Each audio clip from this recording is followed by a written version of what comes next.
Maybe you can keep going down here. And he doesn't really have any, there's no other plots or anything with it. And with these other ones, they look like they just continue.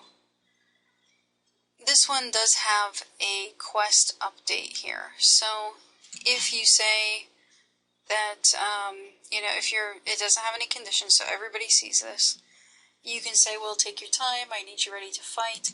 He will reply with something, and it sets a script value where this is part of some kind of quest where Ogren joins you, and then at the bottom here it's going to make sure that it's still set, because some of these other lines might be like this one here.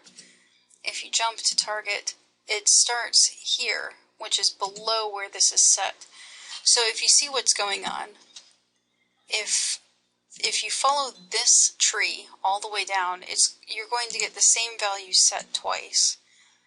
But if you come in from a different tree, you're only going to get it set once. It doesn't matter how many times it's set, we just need to make sure it's set for everybody. So that's why they have it at the bottom of the tree. This one's probably redundant and it's not necessary since it still follows down to the same end, but it doesn't really matter.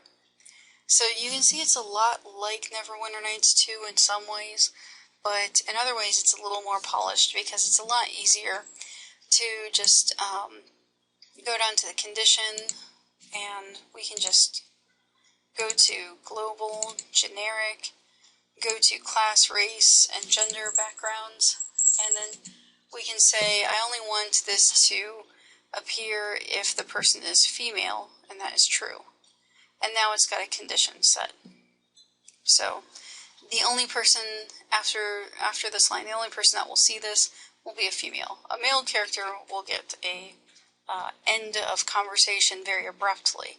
So we wouldn't actually want to have this on a real conversation unless we also right-click Insert Line and had something for everybody. You always want to have a generic option if you have a condition. Otherwise, sometimes, things can be there that are unforeseen. So if you had a list of options and some of them were for different races, you had an option for humans, an option for elves, an option for dwarves, etc. And then somebody introduced a mod that had gnomes. Well, you didn't foresee having gnomes. And so if you had a condition for everybody and you didn't have a generic condition, then the gnome wouldn't work with your mod. So it's just something that you have to keep in mind. Always have a generic one, even if you don't think there's ever going to be a possibility for there to be a generic, a need for the generic option. Always have one. So that's just a random tip when making these. So pretty much it's the same as Neverwinter Nights 2. You right click, you insert line. You can also, if you have a cinematic event going on, you can right click, you can preview the line. Well, you can preview that anyway. We'll just do that now.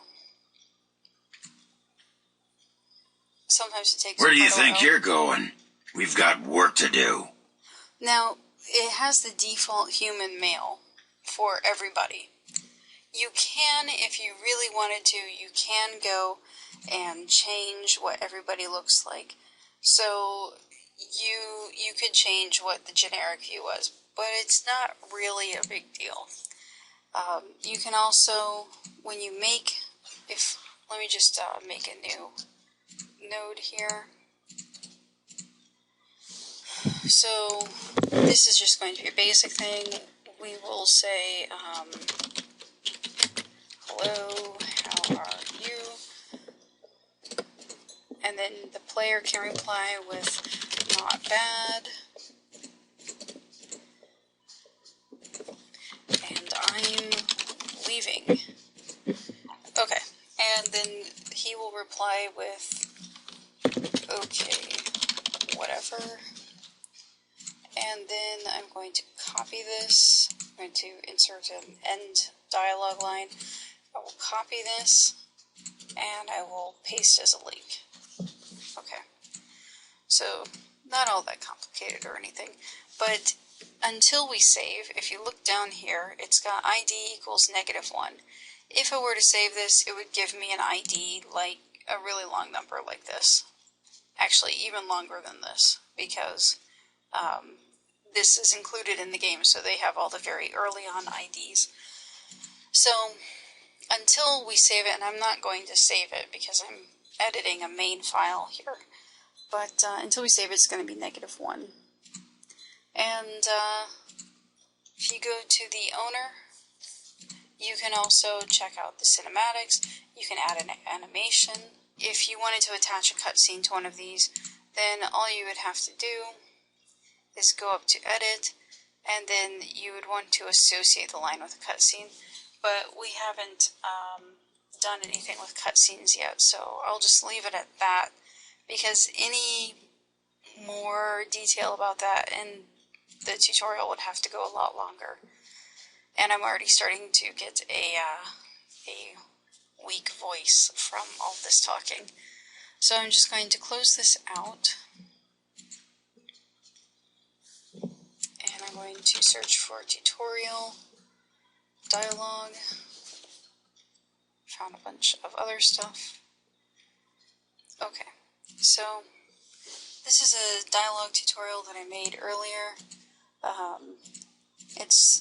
If you wanted to, say, expand all of these, you have the options up here to expand all.